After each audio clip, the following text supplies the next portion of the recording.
Di tanto in tanto, un sibilo sommesso di vento che soffia fra le foglie interrompe il silenzio che regna nella faggeta. Ma 80 anni fa, su queste montagne, si svolse uno dei più cruenti e drammatici scontri della Seconda Guerra Mondiale. Nei luoghi di quei combattimenti tra italiani e canadesi, oggi c'è solo una lapide eretta nel 1995 che così li ricorda. Qui, sullo Zillastro, epigone di una guerra disastrosa, l'8 settembre 1943, suscitando l'ammirazione e il rispetto delle preponderanti forze anglo-canadesi, i 400 paracadutisti dell'8° battaglione del 185° reggimento della divisione Nembo, combattendo per l'onore della patria, si coprirono di gloria.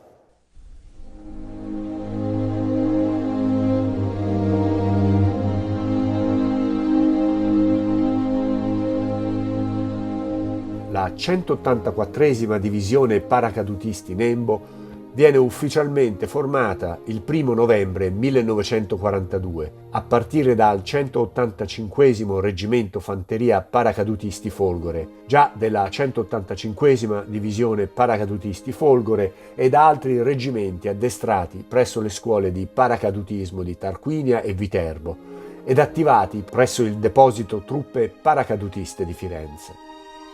Costituita in modo affrettato e con personale meno attentamente selezionato di quello della divisione Folgore, la Nembo opererà solo sul territorio nazionale.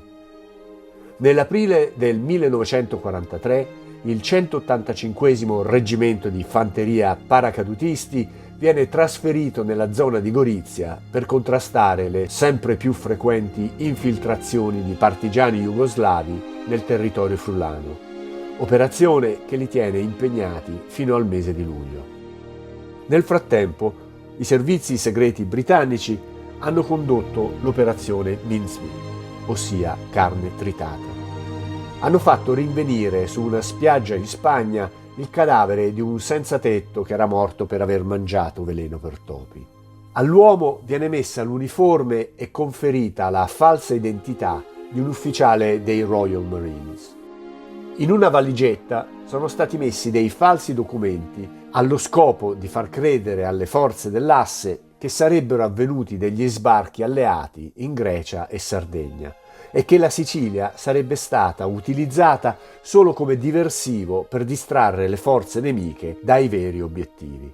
L'ideatore del piano è Ewen Montagu, che ha preso ispirazione da un racconto di Ian Fleming, suo collega nel servizio segreto della Royal Navy. L'operazione Husky, cioè lo sbarco in Sicilia, coglie quindi di sorpresa i comandi italiani che, nel tentativo di frenare l'avanzata anglo-americana, inviano nell'isola sotto attacco anche il 185° reggimento. Con la caduta della Sicilia, avvenuta il 17 agosto, il reggimento rientra in Calabria. Ma qui è presto costretto a riprendere contatto con gli alleati, sbarcati sul continente il 3 settembre con l'operazione Baytown. In Calabria, i primi scontri tra la Nembo e le forze britanniche si verificano nei pressi del nodo stradale di Gambarie d'Aspromonte, che domina le camionabili verso lo Ionio e il Tirreno. La preponderante superiorità numerica del nemico convince il comando italiano a disimpegnare il 185° reggimento per riorganizzarlo su una nuova linea difensiva. Così, mentre il 3° e il 9° battaglione iniziano a ripiegare verso nord, l'8° battaglione si schiera di retroguardia nella zona tra Bagaladi e San Lorenzo per contrastare l'avanzata degli alleati. Anche stavolta, tuttavia, la sproporzione tra le forze in campo convince il comando di battaglione a rompere il contatto con il nemico e a iniziare il ripiegamento. Alla sera del 7 settembre, ciò che resta dell'8° battaglione raggiunge il piano dello Zillastro, tra Platì e Oppido Mamertina, nel cuore dell'Aspromonte, e qui si accampa per la notte. Sarà l'ultima della sua esistenza.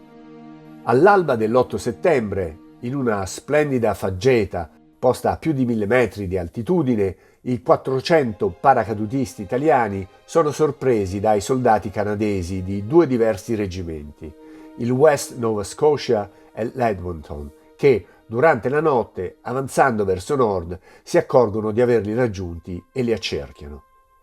Vedendo di essere stati circondati, i paracadutisti, piuttosto che arrendersi, attaccano al grido di Nembo e combattono nella proporzione di 1 contro 12 fino all'esaurimento delle munizioni, passando poi al corpo a corpo con pugnali e baionette, imponendosi all'ammirazione dello stesso nemico.